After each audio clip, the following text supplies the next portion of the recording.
presidential elections, they're going to have to address some of these issues that impact more directly non-white voters. And so immigration reform is now up. It is actually starting in the Senate. I think a little bit of background of the current U.S. system. Right now, the United States reserves fewer permanent immigration spots that are based on employment than almost any other industrialized country. The H-1B visas that many of you in this room are familiar with, half of them go to about a dozen companies right now, almost 8 years to go through the system. So we have now not only a structural problem, but we have a backlog problem that needs to be addressed.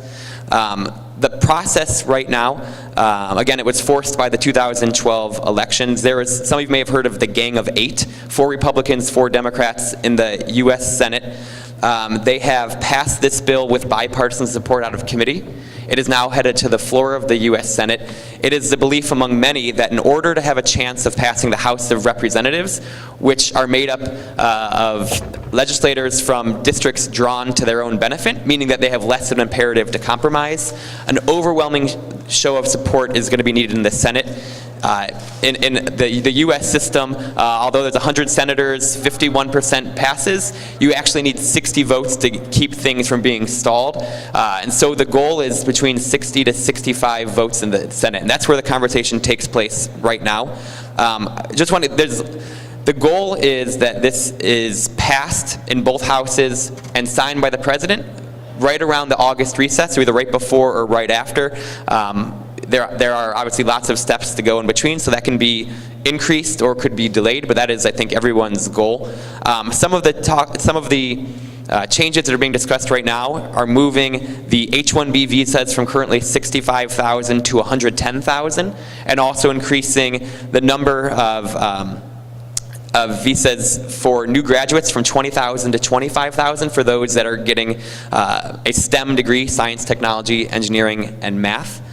You're also, what is being talked about in the Senate right now are new visas for startups and an additional 250,000 visas based on merit, again, mostly focused on the STEM curriculum.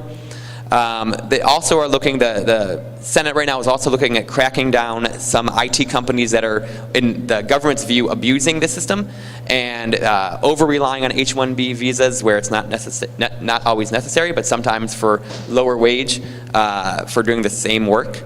So again, those are some of the changes. A lot can happen in the Senate, a lot can happen in the House when it reaches committee, and a lot can happen on the floor of the House. And then it can all start over again back in the Senate to have the two versions match up. So this process is going to take some time, but the good news is that you in this room have a disproportionate voice in if this bill gets passed. And I think that's because many of you come from the business community, and in particular with Republican senators and Republican congressional members, if we can convince them of the economic imperative for our country, but also for your business, by fixing the broken immigration system, we're going to be able to get this done. So your voice, more than mine, is really what needs to be heard. All of you that are here in the United States should be reaching out to your U.S. senators. You should be reaching out to your local congressional members, letting them know who you are, what you do, maybe your personal experience with the current visa system or the opportunities that your business has with a fixed system.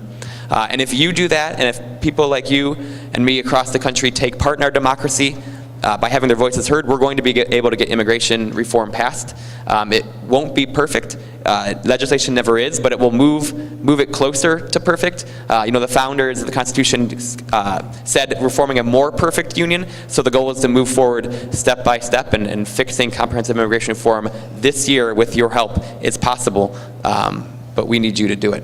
So thanks for this opportunity, and hopefully that provides a little overview of the current system and your voice and your role in changing it. Now, Greg, thank you very much. And I know you have to rush, but I do have a quick question, and I'm posing it in behalf of the business community. Business today, because of technology, is truly moving at the speed of thought. Right? And decisions are being made very, very rapidly. Business models are changing, and the business world is adapting very, very quickly to this new reality. When will the government catch up? That is a great question. That's a great question. There is, I think, one thing in particular that the president has done to be a change agent in that area. The president appointed the first ever chief technology officer of the United States. The first was Anish Chopra. Anish is now running he was the technology director for the Commonwealth of Virginia. He is now running for lieutenant governor in Virginia. The current person now is a gentleman named Todd Park. So Anish and Mr. Park have tackled this issue head on. One of the big things in particular with the United States government, they collect thousands and thousands and thousands of data sets, whether it's global positioning. And compared to the US or in India, you might be seeing a lot of changes are taking place in Japan. Whenever we're going to make it any this thing, every way they can able to control with remote systems. Very good point. This is where we have to make it a lot of changes has to become, because the latest things to want to be update the things to be required compared to the previous. Yes, Thank you. excellent. Thank you very much. Excellent points, folks. I think, interesting thing about technology is so hard to predict. But if you just look at the direction in which technology is going, besides mobile and real-time computing, etc., we are moving more and more towards wearable technologies. I mean, I don't know how many of you have this Nike fuel band. It keeps track of my workout as I walk, how many steps I'm taking, what time of the day am I working out the most, etc. So more and more you will see going forward a lot of wearable technologies, much to what Dayakar mentioned, right? The devices that will connect with each other. Another interesting thing is that technology is going to move the business more towards predictive and anticipatory, as opposed to where it is today, which is reactive. Today, businesses are reactive. In fact, they don't even know how to react to technology's changes that are surrounding them. But it is technology that will actually help us to predict. They will give us early warnings and etc. So I think it's going to be an interesting time, folks. I cannot imagine a better time to live in than right now, where technology is allowing us to, really explore the world like nobody before us has explored. How many countries each one of us has gone to? How many flights we have taken? I mean, our predecessors can only talk about it, right? And we are actually experiencing, we are living it. So it's exciting times. So are you ready with your questions? You're excellent. So let's hold off to the question for just 1 minute. We really need to, recognize the individuals who have actually brought us this program. So bear with me. It's my honor to actually invite Mr. N.T. Chaudhary, who is the sponsor of the Business Conclave. Mr. Chaudhary, he's a young entrepreneur, a businessman from Anantapur, has a very strong social conscience, and he will speak for about a few minutes, 3 to 4 minutes, and share with us his views. So I invite Mr. Chaudhary to please come on up here and share with us your thoughts. Please, big hand.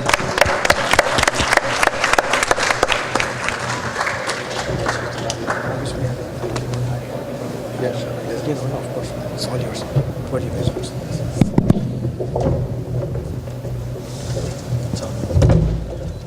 Thanks mister Raj. అందరూ తెలుగు వాళ్ళే, నేను తెలుగులోనే మాట్లాడతా, నాకు తెలుగు అంటే ఇష్టం.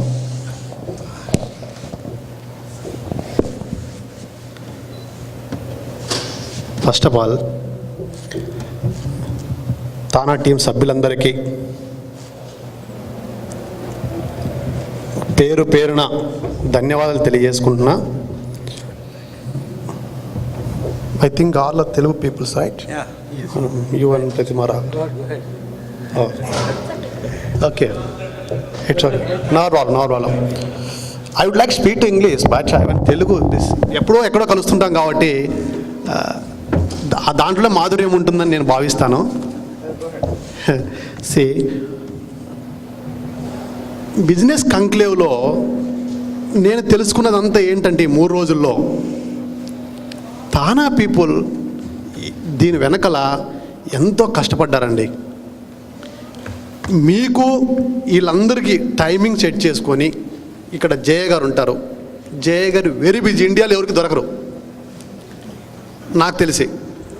దయాకర్ గారు, నాకు రాజు గారు వాళ్ళందరూ వింటున్నా, చూస్తున్నా సైట్లు, వెబ్సైట్లు, అంతేగాని టీం అందరూ మీకేదో అడ్వాంటేజ్ కావాలని, ఈ సలహాలందరూ మీరు తీసుకొని గ్రో కావాలని, ఒకరికొకరు హెల్ప్ చేసుకోవాలి, మన ప్రతి తెలుగు తేజం ఒక ఉన్నత స్థాయికి ఎదగాలని, మీ విజయాలు మీకు స్ఫూర్తిదాయకం కావాలని ఎంతో స్ట్రగుల్ చేస్తున్నారు. నేను అబ్జర్వ్ చేస్తున్నాను మిస్టర్ అనిల్ కిలారి గారిని, పక్కిరెడ్డి గారిని, శ్రీకాంత్ గారిని.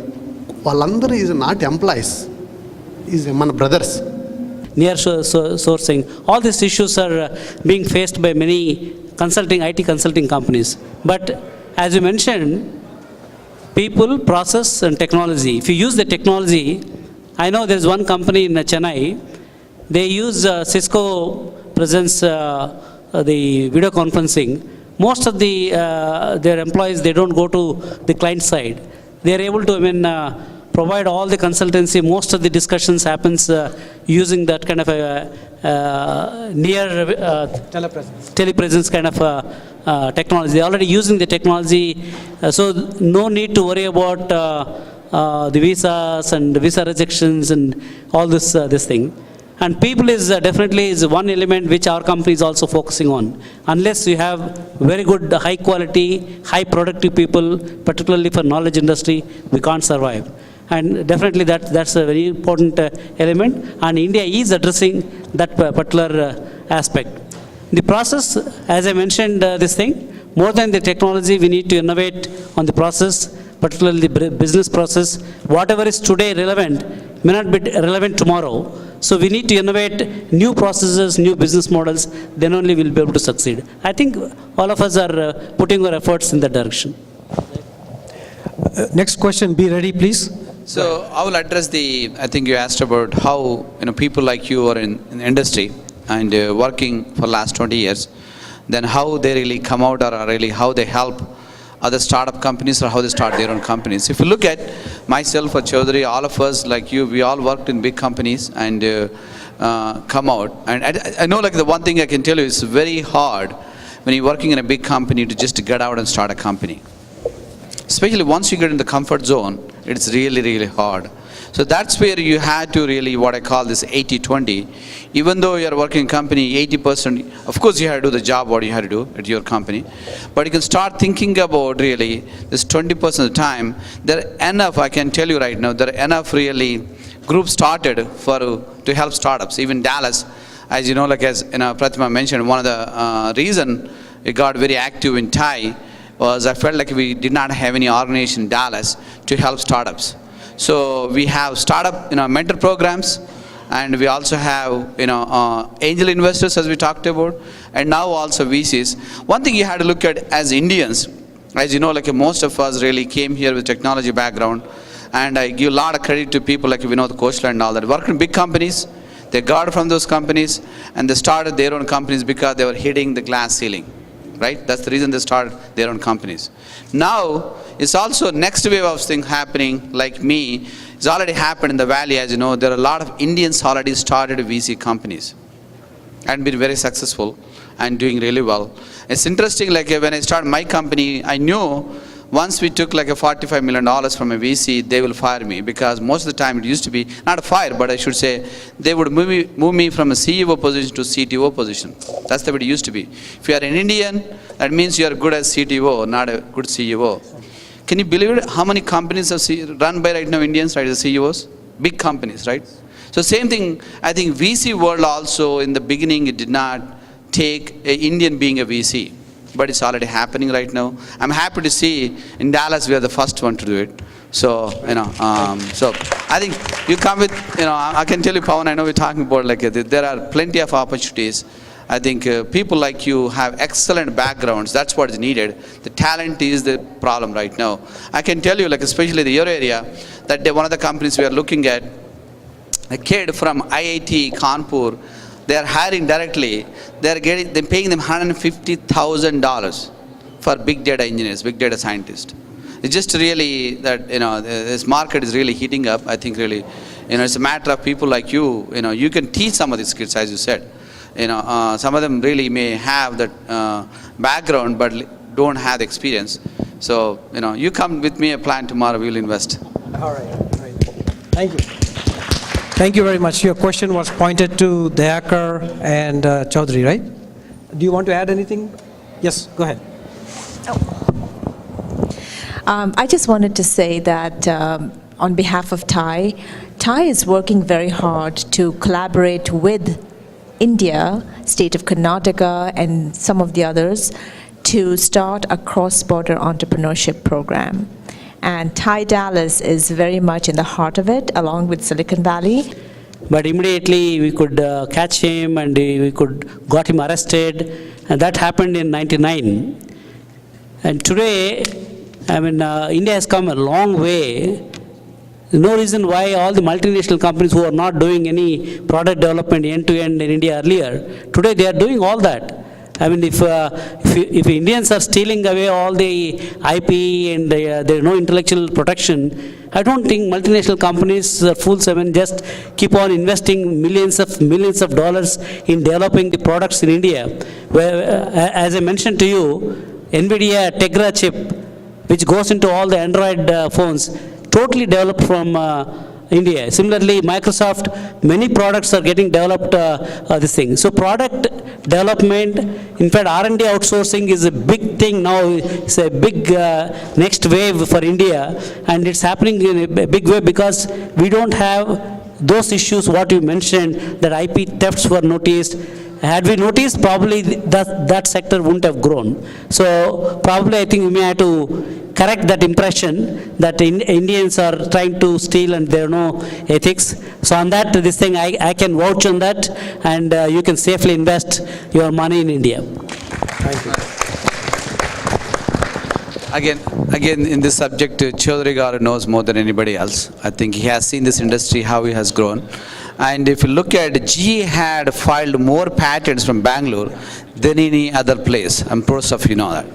So I think there's one reason a lot of companies, I know when I was at Microsoft, we were also trying to move some people to China, even from Hyderabad, as Chaudhary Garu mentioned, because of some reasons.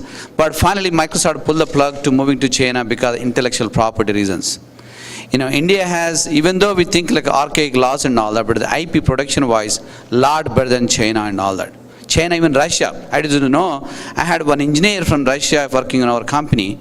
He actually has taken the source code and left to Russia, and we were trying to call him and say, hey, we're going to file a lawsuit. He's like, go ahead and do it. We don't even have any treaty with America. You can do whatever you want. Even today, Russia, they don't have any treaty with the US government. India has a treaty on the intellectual property rights. So, I think our colleague from IBM, if I were to speak on your behalf, I think I totally understand India has come a long ways, but in today's business environment, India still needs to come a lot more further to earn the trust of these businesses who are setting up shops in India. That's what I'm hearing.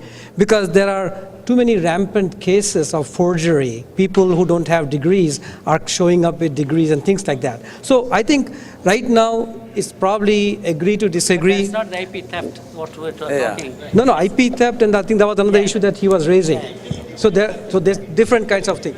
So I think your point. Fake degrees, that's a different thing. Yeah. Fake experience, fake degree. Fake experience, IP, etc. IP theft is So I think we will wrap up our session here, folks. The panelists will be around here for a while.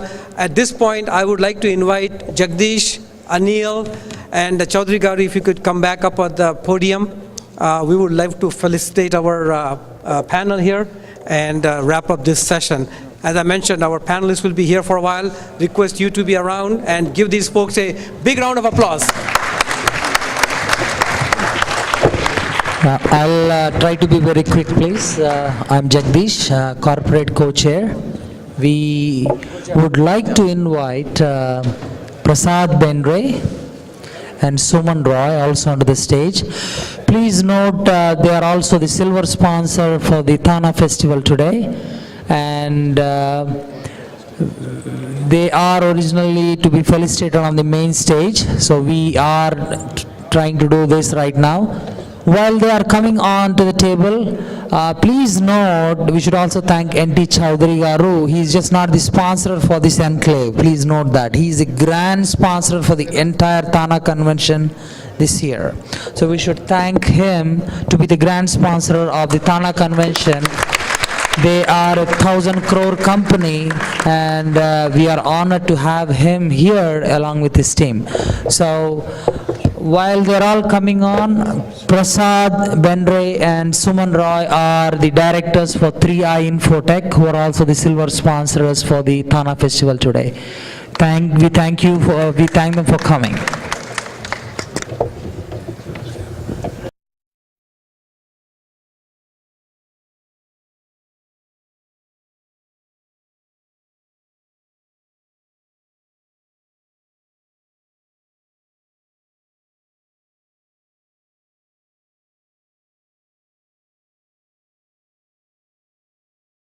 We're going to keep this a very interactive session, and I'm the only speaker here today, so all the pressure on me. My name is Pramod Praduturi.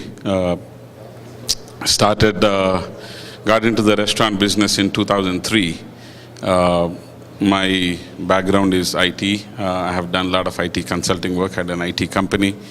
Got lucky, sold at the right time, and started the restaurant, which is my passion. I was a foodie from my childhood, and according to me, there are only two kinds of people in the world: either who love to eat or who eat to live. And I'm assuming most of the people are here love to eat. With that, I just gonna share some of the information about a typical restaurant, some myths and facts about it. So what we're going to learn today, and I would like to keep this very interactive. It's not so much of a presentation. It is so much, if you have any questions, feel free to ask anytime. I want to make sure under this workshop you learn a little bit about the business, and if you have any interest in being part of the business, I want you to leave this session with some information. So you will get, what are the trends, and understanding the right concept, and then, every business has their numbers, and then we're going to break down some of the numbers. Some myths and facts. So I'm going to ask you a few questions here. Most people, this is pretty. My audience here, I'm assuming, mostly pretty domestic. Most people they have a regular day job, and they want to have a side income, and for that, they want to start some kind of a business. Not all businesses are the same. So how many people here think a restaurant can be a side business? Is it a myth or a fact? Myth. That is true. It is a myth. You cannot have a business and say, let it run, and then it will give you a side income. Maybe some of the businesses you could, but definitely not the restaurant business. You need a full-time and more than a full-time. And some people have weird reasons to say, I have my brother-in-law who's not doing anything at the house, or I have somebody they can, and I have a couple of $100,000 to spare, and I'm going to put money in, and he's going to make me the money. Is that a myth or a fact? Perfect. See, 2 out of 2. Good job, guys. So it's when you take your hard-earned money, and if you are investing, you do a lot of research. Who's going to manage that money? Who's going to, is the fund manager, what's his track record, what's his history? You do a lot of due diligence in the other fields when you're investing money. Otherwise, it's a lot of, it needs a lot of cash to put into the restaurant business, and the liabilities of that is quite huge as well. So you need to be very aware of that. And as I promised in my thing, I'm going to break down some numbers in the restaurant business. You all want to know, if you're thinking of doing a restaurant, the first question that comes to your mind is, how much money do I need to put in? And that's the most simple question, but that's the most difficult question to answer. How much money you need to put in? So how do you arrive at that number? Do you need $100,000? Do you need $500,000? Or do you need $1 million? And I tried to, it might be a little bit confusing when you see it for the very first time, but you need to pay attention just a little bit on how those numbers will come out to. And these are just, I didn't pull these numbers from the cloud. I mean, these are the industry standard numbers. These are some of the benchmarks. And if you can meet these numbers, you will do well. So, about 2 to 3 times of investment should be your estimated revenue, right? Meaning that, let's say you want to invest $500,000. Total investment, talking about, that could be a little bit finance, or that could be all the money that you want to put in. So anywhere from 2 to 3 times of the investment should be an estimated revenue. So if you're putting $500,000, your revenue estimate should be anywhere from $1 million to $1.5 million per annum. So 2 times is being good, 3 times meaning excellent. And if you can fit in somewhere in between, you will do all right. So I'm sorry, come on. No, I'm talking about this is the revenue per year.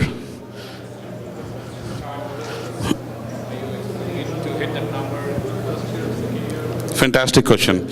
The question is, when should we expect the estimated revenue to reach the numbers? In typical for a restaurant, usually if you have thought through very well and you have identified your brand, you have did your due diligence and launched that, you probably notice whenever you open a new restaurant, it's not like other businesses, it needs time. It actually, you'll do a lot more volume in the very beginning, so your sales graph would look like it goes up and then comes down a little and then stabilizes. All right, so you'll actually get more revenue in the beginning. So you should ask, when would it stabilizes? It typically stabilizes in about a 3 to 6 month time frame, depending on how you execute your opening. If it's a disaster, then your graph is going to look like this and it's going to look like that, right? Because everybody is going to give you that first chance, and you cannot get a second chance for your first chance, right? So you cannot screw it up. So you could hit, so the stabilizing time could be about 6 months that you would say that you will start hitting your estimated revenue. But then you will ask, okay, can I serve 20 customers a day and hit my estimated revenue, right? Then you need to think about, okay, then how big of a space do I need, right? And the general trends are, if you can generate $400 to $500 per square feet, okay, then you're good. If you can make $400 a revenue. So just to give you an example, if you take a 2,500 square feet place, all right, and you do a $400 a square feet in revenue, then that's $1 million, all right. So that's about 2 times your revenue. You're doing all right. So how much space do you need? You need about 2,500. So you need to calculate the back and forth, right? So it tells you you have to do certain volume, certain number of turnover, certain number of seating capacity that defines how big of a space that you're going to have, all right? So seating capacity determines your space, your investment determines your estimated revenue, and everything else depends on how you execute after that. One thing that most of the restaurant, not just restaurant, anything atypical mom and pop shop fail to do is do business by the books.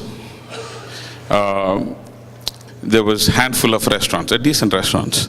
Now we got about 50 to 70 Indian restaurants, right? So just imagine the competition. I mean, on the same token, we have a population growth as well. A lot of Indians moved to the metroplex here. But when you're building, when you have invested so much, and it takes a lot of money to invest in it. And when you have invested so much, why only target? It's not that you cannot sustain. Rather than having $1 million revenue, why can't you have a 1.5 million revenue if you just open up, if you think a little wider, more revenue is better, right? You can, I mean, it depends on what it is. I mean, if it's an Indian grocery store, yeah, then your customer base is all your 3% Indian customers.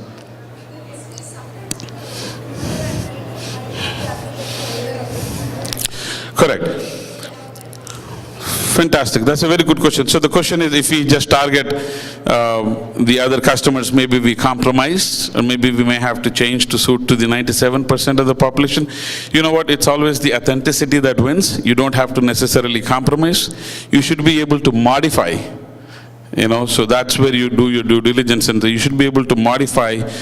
You should be able to tweak it to their taste buds by adding certain elements in it, by making it, you know, more spicy or less spicy, or do certain things, right? So that will make it more easy for them to eat. You know, they're not sweating constantly, and you know, while you're eating it at a place, and that's a typical picture. How is it going? Any questions? Good? Yeah? You are explaining about the whole business cycle, right? Mm-hmm. You find the bankruptcy also. I wouldn't be here if the question was, did I file for a bankruptcy while I was going through all this? No, the short answer is, otherwise I wouldn't have been here. So again, I'm talking about more about breaking down the numbers. What is cost of goods sold? Basic math, you know, you take your revenue and you take your cost of goods sold in the restaurant business is your cost of food and cost of labor. You take it out, and that'll give you a gross profit. And from a gross profit, you take out your operating expenses, your rent, your utilities, everything else will give you an EBITDA. EBITDA is earnings before interest, tax, depreciation, and amortization. What that technically is that if you have, let's say, financed, let's say if it's a $500,000 investment and you put down 250 and you have taken $250K in loan, and if it's a 5-year loan, you pay, let's say you pay $5,000. In that, maybe $2,000 is an interest component and $3,000 is the principal. In the EBITDA, you do not include that. That is the cost of debt, right? Your net profit, you could include, you could deduct the cost, you know, so. And then, you know, a lot of people approach me because our franchising program, they'll put in an application, send it, and in me talking to them, the first question that I always get asked, when do I break even? Or what is that magical number? Or, you know, when do I break even? When do I not have to pay money from my pocket? Challenging question at times, and that's difficult to answer. It depends largely on how you operate your business. So it depends quite a bit on your food cost and labor. Those two are your variables. Your fixed operating, you know, there are fixed operating expenses, meaning your rent is fixed pretty much. Your utilities could be almost be fixed, and there are a lot of fixed. So you need to do an analysis on what those costs are to arrive at that break-even analysis number. Typically, if you, based on the numbers that I said before,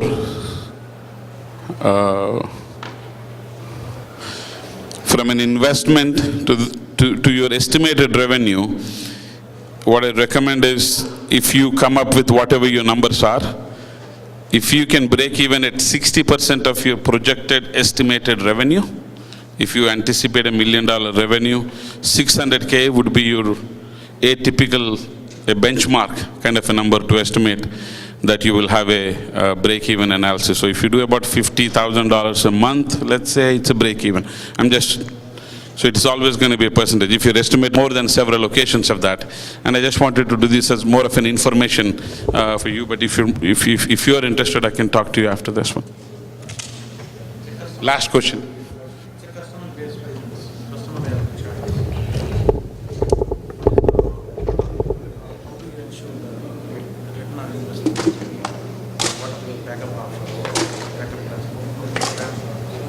Right. Well, the question is, how do you guarantee the although it's a much complicated question, maybe I'll take it up. I think the next session is getting ready to start. I appreciate everybody coming in today. If you have any questions, I'll be back there to talk to you in person. Thank you very much. Thank you, Pramod. It was a nice session. Thank you. అందరికీ నమస్కారం. నా పేరు Satyan Kalyan Durgani. I'm one of the advisory board member in Thana, and I'm trying to help our friend Madhu Anne, who is conducting as the moderator for this seminar. In HSante, just briefly I'll go through our speaker list and also introduce Madhu, and then he'll take over. Anyway, మన theme ప్రకారం ఇక్కడ forces shaping healthcare business decisions and the opportunities there within US and India.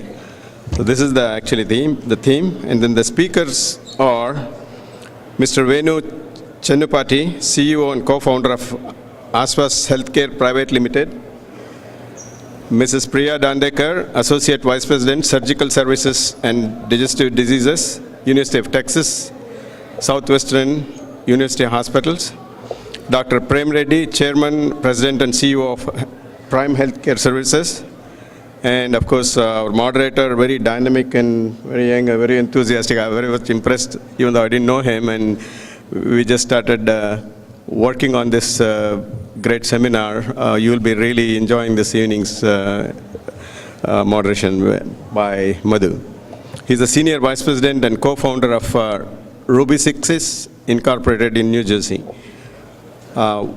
Considering their annual monthly pays are around $100 to $200. So what we are trying to say is there is a huge urban and rural gap in India itself. The point is, 72% of the population is rural and 28% is urban, whereas the doctors is inversely skewed, whereas 26% of the doctors actually work in the rural areas and 74% of the doctors actually work in the urban area. So if you take the physician per population in India, it is around 1.4 for urban and 0.2 for rural, whereas in US it is 1 for every 1,000. So we have doctor in US for 1 for every 1,000 population, whereas in India we have for every 1,000 population there's 0.2. So considering that for every 5,000 we have 1 doctor, that's bad. And what we have also realized is we took the morbidity causes in India. You take the top 10 causes.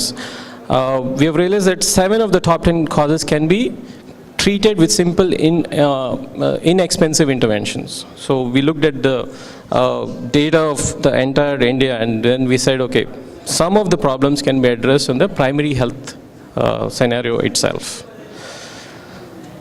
And then what we have realized is now we said, okay, there's a huge market in the primary healthcare market, and why isn't it addressed? But actually it is addressed in India through quacks, which is basically, we call them registered medical practitioners, who are like a diploma holders.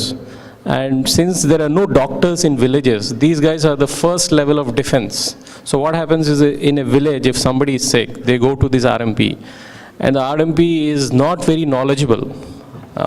He just has a degree, which is basically a diploma degree, and he does all sorts of things. He prescribes medicines, he does operations and all those things. And that is a very scary situation, because somebody who is not knowledgeable in the medical field is actually giving advice and prescribing medicines in villages. And from our experience, we have seen that in India especially, for every 1,000 population, there is 1 RMP. And all the doctors are skewed in urban areas. So there is a huge problem there. And what also happens is these RMPs actually refer patients to the cities, and they make some referral fees. So that is the second part of money which the RMPs make. So what we said is, considering all this, we said that there is a huge opportunity in the primary healthcare space. One, to actually do some service, and also to make some money, which is not as much as a tertiary hospital or a secondary hospital, but there is some amount of money which can be made there. So, and then we said, okay, what are the things which we can do? Because we said, how do we funnel this into a successful business model? What is that we need to do? So we said, what is that we can do in a physical platform when people are very close and very far? When people are very close, I think we can start a single doctor clinics, and when they are very far, we can do a transportation or a mobile health program or a mobile van program. And then once they are very far, basically, what are the virtual things, which is basically telemedicine and the future of technology. How do we leverage technology to access these kind of people? And then what we said is, what is the market potential? I think there's a huge market potential we are talking about. I mean, I've just taken the numbers in Andhra Pradesh. This is as per capita outpatient visit is 2.9 per annum, which is, in US it is 4 per annum. So approximately, I'll not get into numbers, but approximately it's a 300 million market which exists in Andhra Pradesh, which is basically primary healthcare space. What we said is, okay, now what happens is there are no doctors in these villages. So how do we address this problem? So what we said, I think you said 4%, but my numbers are a little old. India spends around 4% of GDP on health. That's true. So what we said is, we would like to have a single doctor clinics in every of these mandals, or I would say a county, which has a catchment of around 2 lakh population. So what we do is, we set up a single clinic there with our own pharmacy, with our own laboratory, which can do a certain number of tests. So thank you for that introduction, and thank you for allowing me the opportunity to be here this afternoon. You know, it's pretty surreal for me because as a teenager, my parents and I would get in the car and come to these TANA conventions across the country, and they were always fun. But I clearly came with a different perspective as a teenager. I came to try to meet more Indian friends, because if you can imagine growing up in Mississippi in the 70s and the 80s, there weren't a lot of people that looked like me. So I like to attend these TANA conferences and have the opportunity to meet more people and go to the mixers. I have to say that was fun for us at that age. A couple of other things I just want to be able to share with you. First and foremost, you can see by my last name, don't worry, I am Telugu. I married a good Maharashtrian boy, so don't think that they're allowing Maharashtrians into the TANA conference. They just allowed my husband to attend. And I also want to say about the presentation that I'm about to give, as Madhu mentioned, a majority of my experience was at Duke University Hospital. I've been at UT Southwestern now for 4 months, so I'm still really just getting my feet wet and understanding how UT Southwestern works. So throughout this presentation, you'll see me reference my experience from Duke University Hospital. And then last but not least, at the time that we are finished with the presentations and we do a Q&A, my Telugu doesn't exist. I can understand it, I can't speak it, so please ask questions in English. Unless you're scolding me for something that I've done badly, I probably won't understand what you're saying. So let's go.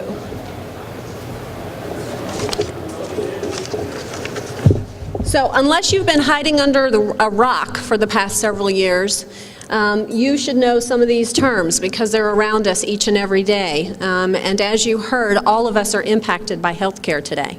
And so hopefully through my presentation we'll address some of these issues, and keep in mind that I come with a slightly different perspective than the other panelists up here today in the sense of hospital administration. You can't hear? Do I need to come closer? I'm not going to go through this slide in great detail other than to tell you the challenges and the changes that we're facing here in the healthcare industry today. This is just a quick timeline of all of the things that we're having to get used to, having to learn, having to understand, having to adapt and be flexible to the change that's happening to all of us that are in this industry. So to go through some of the challenges that we are facing, number one, making sure that we're prepared for the future. We, especially in hospitals, are continuing to see an increase in our volume and the demand for our services. We have an aging patient population. The baby boomers are now looking to access care. We're also facing expansion of our federal and state programs through Medicare and Medicaid, so those that will be eligible will expand. We also have to focus on patient satisfaction. So you all in this audience have a choice around where you choose to get health care. And so we want to make sure that we meet your expectations. Also, consumer demands are increasing. So things in terms of how we deliver that care, what you expect to be treated with dignity and respect, you expect to receive safe care, no medical errors, and you expect to leave the hospital healthy and hopefully somewhat of an improvement before where you came in. And also, we have to focus on expense reductions. Healthcare is expensive, and I'll get into this a little bit later in my slide deck. A lot of hospitals, the two that I've worked in so far, have also put strategies around specializing certain areas. And so they're developing specialized care strategies around certain patient populations. Things like neurosciences, heart disease, orthopedic surgery, oncology. And also competition. So, we're not only competing for patients, but we're also competing for healthcare providers to choose to want to come and work in our organizations. We also have to look at advancements in technology to see how that's going to help us improve care, things like an electronic health record, advancements in imaging, and also things in the surgical environment. Do I need to pull it out? Okay. Sorry. Whoops. And then last but not least, we're also having to manage Medicare and Medicaid patients. We're seeing changes to our reimbursement, a real change from paying based on a fee for a service to a focus on outcomes and quality. We're also having to look around how we're going to meet the demands of expansion to access to health care. And then for institutions that currently world. So I don't know if there's any surgeons in the room, but I would imagine you've also seen a shift in your practice in terms of what we've done in the past on an inpatient basis and what has transitioned to outpatient surgery in the outpatient surgery environment. Through this technology, as I mentioned before, there's also a shift toward minimally invasive surgery. So anything that can be done laparoscopically as opposed to a large incision in an open case would be beneficial for the patient, reduces their recovery time, improves their pain management. In terms of robotic surgery specifically, we've seen growth in our volume specific to our urology patient population, prostatectomies, gynecology patient population, hysterectomies, our ENT head and neck procedures, as well as now our cardiac and thoracic procedures as well. We've also seen a lot of hospitals across the country moving towards intraoperative imaging, so you can reduce a trip to interventional radiology, and it's one-stop shop in a surgical environment for your patients. But all of this, we also have to focus on cost containment. So we have to look at how do we standardize our instrumentation, how do we standardize our supplies, and how do we really service to a pay-for performance that's focusing on outcomes and quality. The Hospital Quality Initiative, both focused on the inpatient and outpatient, has two programs in it. One is around how they pay hospitals for reporting their quality measures and their performance on those quality measures, likewise reducing payments to hospitals that don't successfully report. And then also they take that information that we report and they put it out there for you all, the public, to see on the Hospital Compare website. So to talk through the Hospital Compare website, if you haven't had an opportunity to do this, I encourage you, and my next slide will have a little bit of I played around with some hospitals here in Dallas to show you. But it is a consumer-based website. It provides information. You can select up to 3 hospitals to compare, and then you can make an educated decision around where do you want to receive your care based on what that hospital's performance. It's focused around timely and effective care, also known as the process of care measures, and you can see the disease categories or the environments in which care is received, and then also outcome. And you can see, for example, there's a big focus on 30-day readmission rates in terms of that information being publicly reported as well. They also give you information around the use of medical imaging, a patient's experience, so how did they rate that hospital in terms of their overall experience of their services. They tell you how many Medicare patients they see, and then also how much they spend per Medicare patients. So I went online and I looked at, based on the market share, and I picked 3 hospitals. I picked Baylor, Parkland, and Texas Health Presbyterian, just to kind of show you what's available out there. So that top graph, that is the rate of readmission for heart attack patients. In the bottom left, that's around a patient's experience on whether or not they would recommend this particular hospital to a friend or a loved one. And then on the bottom right, something that I track and as part of the surgery world is, did we give you the right antibiotic at the right time to try to reduce your risk for infection? The other program under the Hospital Quality Initiative is called the Value-Based Purchasing Program. It's designed to promote better clinical outcomes for the hospitalized inpatients and improve their experience. It was established by the Affordable Care Act. It implements this pay-for-performance approach largely through the Medicare spend, and it affects almost 3,000 hospitals across the country. These payments are paid out based on either how well you perform in comparison to peer hospitals, or if you've improved your own performance from the baseline period, which was calendar year 2009 to 2010. How do they fund this? They're essentially going to be holding 1% of the DRG payments that they currently pay for Medicare patients across the country and collect those funds. And then if you are able to meet these requirements, you'll receive that 1% back plus some additional money. So it's essentially we're withholding some money, and then if you get enough high enough score, we're going to pay it back to you and potentially take some money from the others that we took it from, if that makes sense. Their plan is to increase that payment by 0.25% every year to a cap of 2% by federal fiscal year 2017. There's three primary components to the value-based purchasing program, three domains. There are clinical measures, which make up 70%. There are these HCAPs, which is the patient experience, which make up 30%. And then they also have some proposed outcome measures for fiscal year 14. This is just a list of the clinical measures that make up the 70%. So you can see again here referenced the disease categories or the environments in which care is received. And then here are the patient experience measures. So if any of you have had a recent hospitalization and you went home and either in the mail or through the internet or through a phone call, you got a patient survey that asked you multiple questions about your experience. Chances are you were specifically asked these questions. These questions are taken from the way you respond and are fed back to CMS to then be publicly reported on that governmental website that I shared with you. The outcome measures that are being proposed for fiscal year 2014 are listed here. With the hat that I wear in surgical services, those that we're focusing on obviously are a foreign object that's retained after a surgery.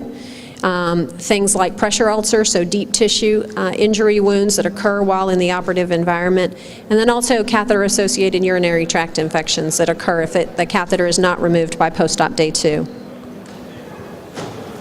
We also need to focus on expense reduction. So this is a very basic graph, but essentially sums up the picture. We're seeing a decline in our reimbursements, therefore our revenue, so we need to be able to hospitals.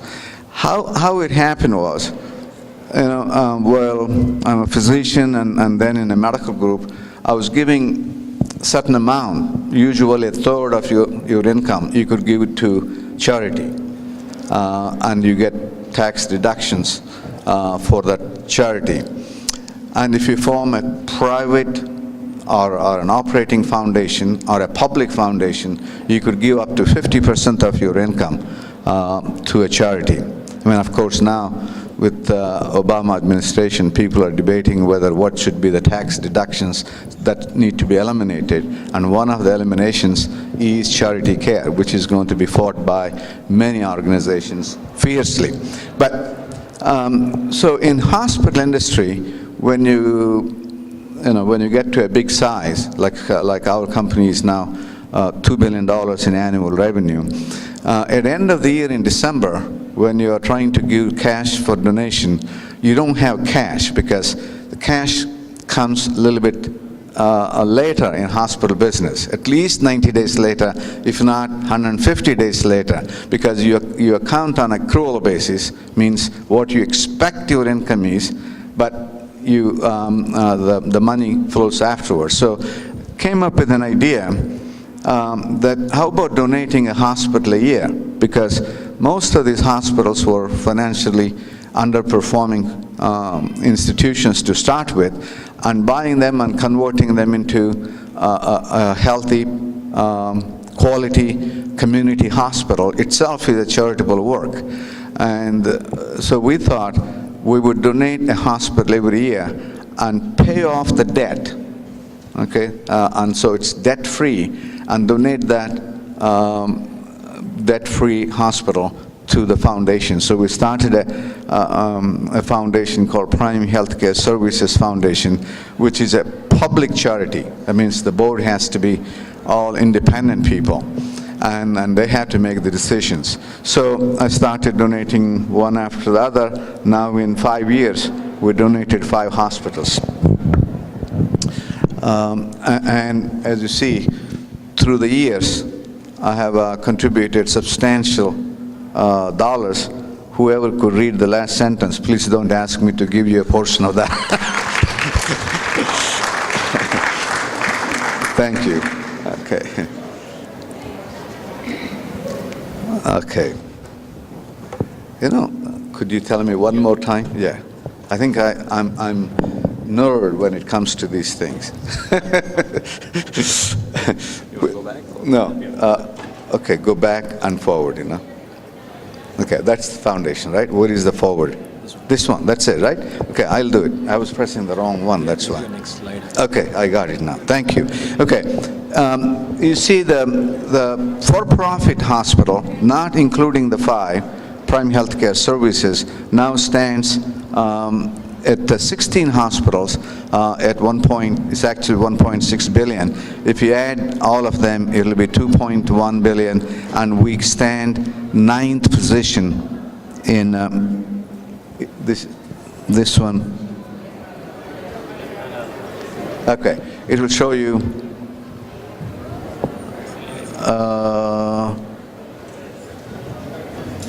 Does it show what position we have? Right, that is there now? Yes. And how about the next one? Let me see. Okay. There was a slide there that showed we are 9th in the nation. Okay. Apart from that, from the hospital that compare, where you measure the qualities, Thomson Reuters, which is an accounting firm, now called Truven, takes all hospitals in the nation and combines them into hospital systems, any system of 2 hospitals and more. Okay, there are 372 systems this year in the nation, and they rank them based on the quality measures. So we, Prime Healthcare, have been ranked now 3 times as the top health system in 09, 12, and 13, along with our hospitals were ranked 21 times top 100 hospitals. How does this thing happen? Okay, not only what happens, I wanted to value-based criteria, so it's a value-based payment, so there's a recognition for value, which is a good thing. Third is that there are more dollars coming into healthcare field, so which is a good thing. The bad thing about the reform is that how are we going to accommodate all these 30 million or 45 million in the next, as soon as the immigration bill passes? How are we going to accommodate so much influx? Okay, what is going to happen to foreign medical graduates coming into our country here? Because the present Affordable Care Act limits the residency programs for foreign medical graduates. So in a very short time, we are already having difficulty in placing foreign medical graduates that are coming from India into residencies unless you get a score of 90 and above. So, which is hard for our graduates to get because we're not used to this system of multiple answers, and the method of examination is different. So having said that, there's going to be a lot of challenges for foreign medical graduates when they are needed most with the evolving Affordable Care Act. But unfortunately, the direction that healthcare is, or at least the ACA is getting towards, is less residencies, more emphasis on American graduates, more medical schools, and a stopping of the medical schools after, I believe it's 2017. So retaining the same students and circling them through their residency programs and limiting foreign influx. So whatever it is, may many changes need to be watched and seen, and many challenges. And instead of further ado here now, I would take questions after Mr. Ane gives us a chance. Thank you for your attention.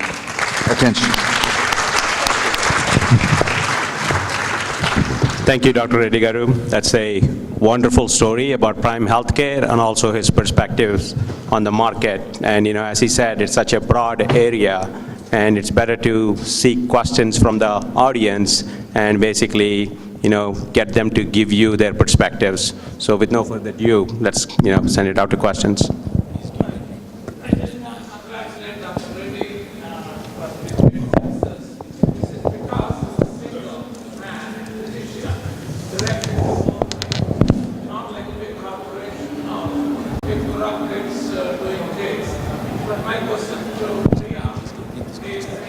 Could you hold one second? I'll get the mic. So. Yeah, my name is Dr. J.B. Naidu. I practice in Midland, Odessa, Midland. And I just want to congratulate Dr. Reddy for his success. I just presume that he's a single man doing all these things and with his vision. And he's a physician. And that makes a big difference for the success, not like a bureaucrats in a corporation, HCA, ISS, whatever they are. But my question to Priya is, in Texas, governor is hesitating to take the Medicaid.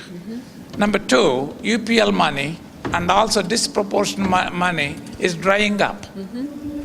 And the third one I wanted to tell is I see a lot of new technology. You projected robotic surgery and all that. The learning curve is so steep. Yes. And the expense is so high. Sometimes cost effectiveness goes off by doing this. Outcomes also goes down. It may be a nice thing to advertise, small incision, laser, robotic, I do this, send home tomorrow. But outcomes, as you know, there's already a lot of cases are coming on. How do you answer those things? Thank you. So your question really is around how do you balance the emergence of technology when we're not necessarily seeing significant outcomes. And you're right. When I was at Duke, before I left, we were negotiating the replacement of our robots. So we had 4 at Duke. We have 4 at UT Southwestern, just to pick on the robots. Unfortunately, it's a consumer-driven demand. So if the hope is that by bringing those patients in, there also might be some... it's something that is in human potential, and in some people it expresses out successfully, not because that person or individual has more brains or more thought process. Most of it is an element of luck along with hard work. But it doesn't, we cannot simplify. There's no one simple answer how to be a successful entrepreneur. And the second part of your question is, are the doctors not successful entrepreneurs? I don't know about that. But doctors have less time to spend on business aspects and more time, especially when you're early on in practice, your attention is to build your practice, and you have so many pressures. But what happens is they become somewhat not so successful and lose money because many of the people that have these big schemes and they come up with the tax savings and put the doctor on the pedestal. And the doctor, of course, is always on the pedestal already. And he goes so high he cannot see the details of what's going on. So they tend to lose in the investments generally. But otherwise, they're no dummies. They didn't get to be doctors by being, not being bright. So I think those are the two parts of the questions. And third is directed to you, Venu. Yeah, I think in the primary healthcare space, I don't see any, I think we have entered into uncharted waters in India. There are no private players. There are some players in urban areas like in the secondary area like Nephroplus and who have opened dialysis centers. and also Apollo clinics, care clinics and things like that. But in the urban area, I think in the rural areas, we don't have anybody. And to answer the second part of the question, it takes us around approximately $40,000 to set up a primary health care center. And the operating cost is around $4,000 per month, approximately. I think we have time for one more question, and so.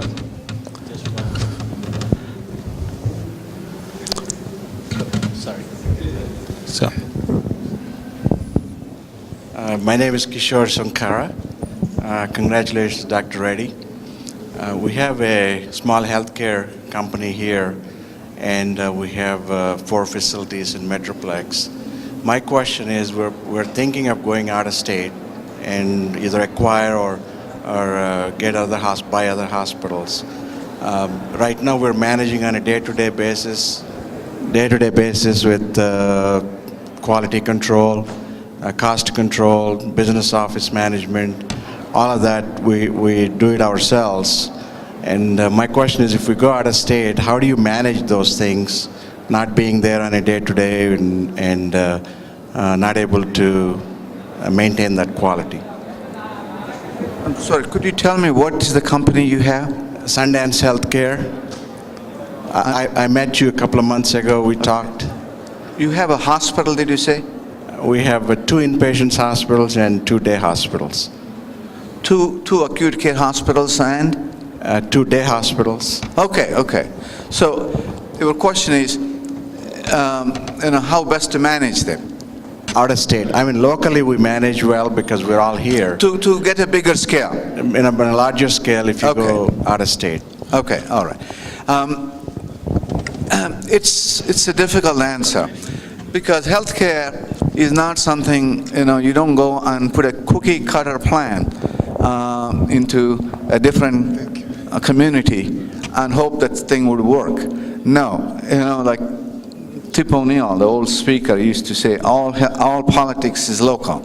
The same way, all healthcare is local. So you need to understand each community dynamics and each hospital dynamics. That's why I said the diagnosis is the most important factor. Once you diagnose and once you know exactly where the areas for curtailment and areas for improvement, then implementation is at least, within the purview. But the broader question is, do we have somebody that we could export, right? Okay. My acquisitions now generally ranged from 20 million to 120 million so far. So there are certain rules generally they follow. Normal business rule is you pay 5 to 7 times EBITDA, earnings. That's the general rule. But when you're buying a financial distress hospital, there's no earnings, so you can't go by EBITDA multiple. So the way we do is, it's a willing seller and a willing buyer, whatever they want to accept. But there are certain formulas. 50% of your net operating revenue is one standard, okay? But from there on, you go with what's the balance sheet debt and what would it take to clear the debt.